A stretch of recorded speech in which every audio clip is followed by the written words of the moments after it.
বাসাকেই restaurant বানিয়ে ফেলুন খুব সহজে। আর আমরা এই চাইনিজ আইটেমগুলো কিন্তু খুবই পছন্দ করি। যে কোনো অকেশন, যে কোনো সময় কিন্তু কিছু হলেই আমরা চলে যাই রেস্টুরেন্টে খেতে।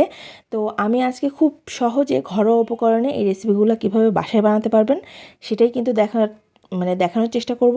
আর ঘরে বানানো যে কোনো রেসিপি কিন্তু, যে কোনো খাবারই কিন্তু খুব বেশি হেলদি হয়।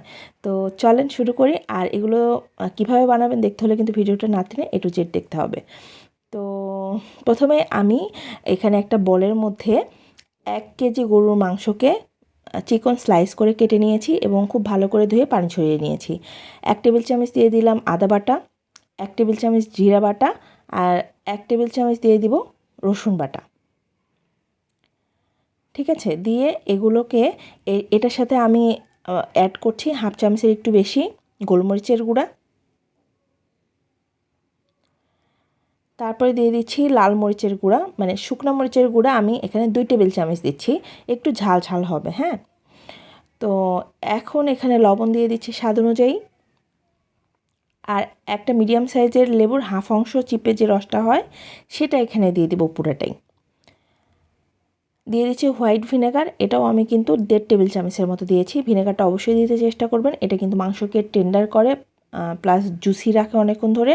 আর রান্না করার পরে শক্ত হয়ে যায় না, খুব তাড়াতাড়ি কিন্তু সেদ্ধও হয়ে যায়। তো ভিনেগারটা মাস্ট দিবেন।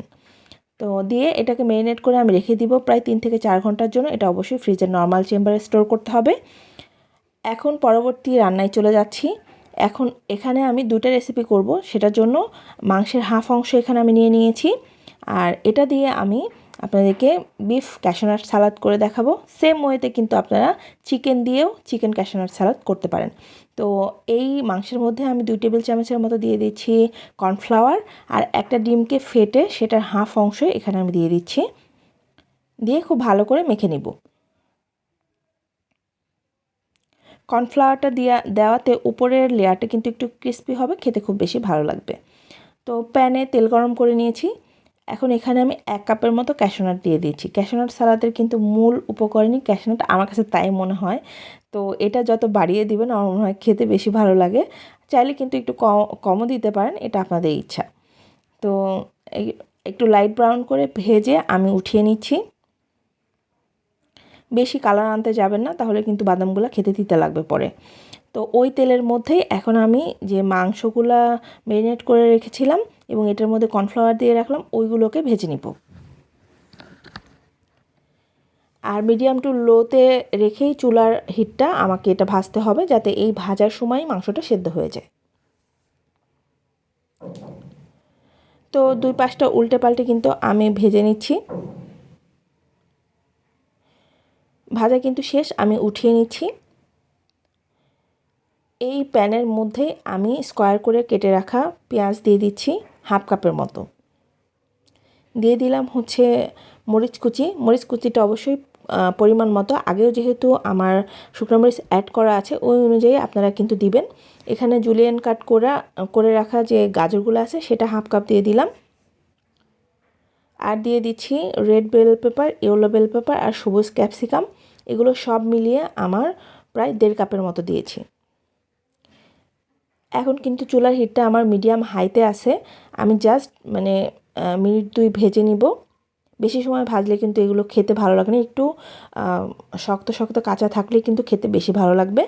এখানে দিয়ে দিচ্ছি সয়া সস 2 চা চামচের মতো, সুইট চিলি সস দিয়ে দিলাম 2 চা চামচের মতো, ওয়েস্টার সস দিচ্ছি 1 চামচের মতো। আর এখানে দিয়েছি একটা টমেটোকে, মিডিয়াম সাইজের টমেটো, পাকা টমেটো কেটে ভিতরে বিচিগুলো ফেলে স্লাইস করে দিয়েছি। আর 2 টেবিল চামচ টমেটো কেচাপ দিয়ে দিয়েছি। দিয়ে মিডিয়াম হাই হিটে আমি এখন এগুলোকে 2 মিনিটের মতো সটে করে ভেজে রাখা মাংসগুলো দিয়ে দিলাম। আর দিয়ে দিচ্ছি যে ক্যাশনাটগুলো ভাজা ছিল, কাজু বাদাম, সেগুলোকেও দিয়ে দিয়েছি। এখন চুলার হিটটা কিন্তু হাইতে রয়েছে। জাস্ট 2 মিনিটের মতো নাড়াচাড়া করে নামিয়ে নিব। আর নামানোর আগে একটু গোলমরিচ, হাফ চামচের মতো গোলমরিচ গুঁড়া দিয়ে দিচ্ছি। আপনারা চেষ্টা করবেন এই গোলমরিচটা যে কোনো রান্নায় ইনস্ট্যান্ট গুঁড়া করে দিতে, তাহলে কিন্তু খাবারের টেস্টটা অনেক গুণ বেশি ভালো আসে আগের করা গোলমরিচের গুঁড়া চাইতে। তো এটা একটা টিপস ধরে রাখতে পারেন আপনারা। তো নামিয়ে নিলাম। এখন ওই প্যানের মধ্যে আমি আরেকটা রেসিপি শুরু করছি, সেটা হচ্ছে বিফ সিজলিং, যেটা খুব ইজি ওয়েতে খুব মজা হয় এই রেসিপিটাতে যদি আপনারা করেন। তো ওই মাংসটার মধ্যে আমি কিন্তু 1.5 কাপ পানি দিয়েছিলাম, একদম লো হিটে রেখে পানিটাকে পুরোটা শুকিয়ে মাংসটা সেদ্ধ করে নিয়েছি। এখন এখানে তেল এড করে দিলাম পরিমাণ মতো।